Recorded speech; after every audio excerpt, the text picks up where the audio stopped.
दोस्तों आज के इस वीडियो में हम बात करेंगे। यहाँ पे एक नया अपडेट निकल के सामने आ रहा है। दोस्तों जैसा कि आप सभी जानते होंगे कि जेकेएसएसबी के द्वारा जो भी रिक्रूटमेंट कंडक्ट करवाई जाती है उस पर कोई ना कोई इशू बनता है और आगे जाके इस पर कोर्ट केस भी किए जाते हैं। जैसे अभी Jammu and Kashmir police constable की जो रिक्रूटमेंट थी वो निकाली गई थी, उस पर कोर्ट केस हुए।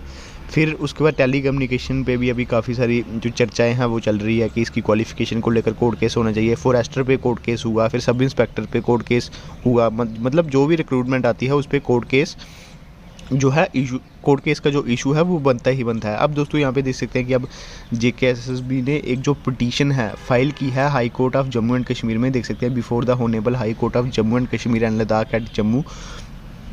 तो अब ये कैविएट पिटीशन क्या होती है? कैविएट पिटीशन दोस्तों ये होती है कि यहाँ पे सबसे पहले तो मैं आपको बता दूँ, ये कैविएट पिटीशन है ये कितनी फाइल करी गई है। यहाँ पे जेकेएसएसबी के द्वारा ये जो यहाँ पे पिटीशन है ये डाली गई है, यानी कि high court of Jammu and Kashmir. सबसे पहले तो बात करें तो ये जो आपका शेड्यूल होने वाला है conduct of OMR based examination, जो आपका 8 तारीख को है टेली कम्युनिकेशन का, और यहाँ पे पोस्ट ऑफ फोटोग्राफर, इन दोनों की कैविएट फाइल करी गई है। और उसके बाद दोस्तों दूसरे नंबर पे बात करें जो आपकी सब इंस्पेक्टर की रिक्रूटमेंट है, जो आपका एडवर्टीजमेंट नंबर 2 है 2024 का, उसके ऊपर यहाँ पे जो कैविएट पिटीशन है वो यहाँ पे दर्ज करी गई है। किसके द्वारा? जेकेएसएसबी ने करी है। अब दोस्तों इससे क्या होगा कि आप सभी को पता ही है कि जैसे ही एग्ज़ाम वगैरह होते हैं तो उसके बाद कोर्ट केस लग जाते हैं, या फिर फॉर्म फिलअप हो जाते हैं उसके बाद कोर्ट केस लग जाते हैं। तो दोनों के जो स्टूडेंट्स हैं, जैसे जो एज रिलैक्सेशन की डिमांड कर रहे हैं और जो इसके लिए तैयारी कर रहे हैं, तो दोनों को इसमें प्रॉब्लम देखने को मिलती है। अब दोस्तों कैविएट की बात करें तो यहाँ पे अब जो भी कोर्ट केस करेगा, यानी कि जेकेएसएसबी की कोई भी रिक्रूटमेंट पर अगर कोई कोर्ट केस करता है तो अब दोस्तों यहाँ पे कोर्ट केस का ऑर्डर आने से पहले जेकेएसएसबी को इन्फॉर्म करना पड़ेगा। अब डायरेक्ट ऑर्डर नहीं चलेगा। जैसे कि आप सभी जानते होंगे कि जिन्होंने एज रिलैक्सेशन की पिटीशन की थी, जो 79 मेंबर थे, उनको यहाँ पे एज रिलैक्सेशन दी गई थी और बाकी बच्चों को नहीं दी गई थी।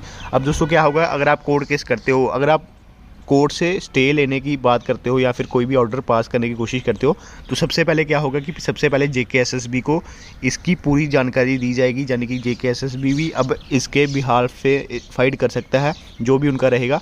बाकी जेकेएसएसबी को सबसे पहले बताया जाएगा, उसके बाद ही ये ऑर्डर जो है पास किया जाएगा, यानी कि उनको भी पूरा मौका मिलेगा इस केस के बारे में जानने का, पूरा जो भी क्यों कोर्ट केस किया गया है, और जेकेएसएसबी जो है इसके खिलाफ पिटीशन भी दर्ज कर सकते हैं। तो ये सब यानी कि यही कैविएट जो पिटीशन है ये फाइल की गई है।